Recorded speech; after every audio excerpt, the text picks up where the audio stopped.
Deployment is never easy, but coming home to find your entire house gone, that's a different kind of battlefield. When my tour ended, I was imagining hugging my family, sleeping in my own bed, and grilling steaks on the back porch. Instead, I drove up the hill and saw nothing where my home had stood for generations. Just a flattened dirt patch, piles of rubble, and a smug HOA group taking pictures like they just won a prize. HOA Karen stood front and center holding a clipboard and a demolition permit printed from Google Docs. "We voted your house didn't match the neighborhood aesthetic," she announced proudly, like she had done me a favor. So the HOA ordered a redesign. Welcome home. My blood went cold. My fists clenched. But I stayed calm, military calm, the kind that terrifies people more than yelling ever could. My wife was shaking with anger, my daughter crying beside a pile of smashed heirlooms. That's when I noticed something else. They bulldozed a military flag display case. My father's medals, my service banner, all buried under debris. Karen laughed and said, "We can't have tacky military decorations visible from the street." That was it. She didn't just cross a line. She nuked it. She claimed the HOA had implied ownership over all structures in the subdivision, and my deployment counted as abandonment. She even bragged that she made money by selling the materials for scrap. She expected me to be grateful. Instead, I walked away, silently. I dialed a number from the base. One call. That's all it took. Within 2 hours, thunder rolled in, not from the sky, but from a column of military vehicles coming down the main road. The HOA board scattered like pigeons. Karen stood there frozen as Air Force Civil Engineering Command rolled into the neighborhood with legal orders in hand.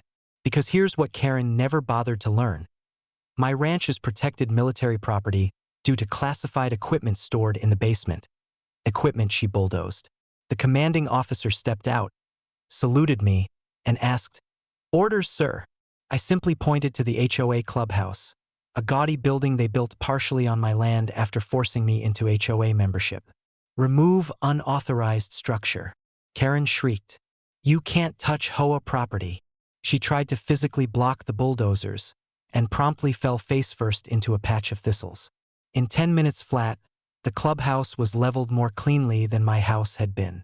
Every trophy, every pamphlet, every phony violation fine, crushed into dust. The HOA board cried in lawn chairs while neighbors cheered. Karen was dragged away kicking and screaming as military police cuffed her for destruction of federal property, fraud, and interference with active duty assets. The fallout was beautiful. Federal investigators audited the HOA, found years of embezzlement, illegal liens, and misuse of dues. The entire board was dissolved. Karen now faces enough charges to keep her away from any HOA for life, or at least until she figures out how to run one from a prison yard. Meanwhile, the Air Force took responsibility for replacing everything she destroyed.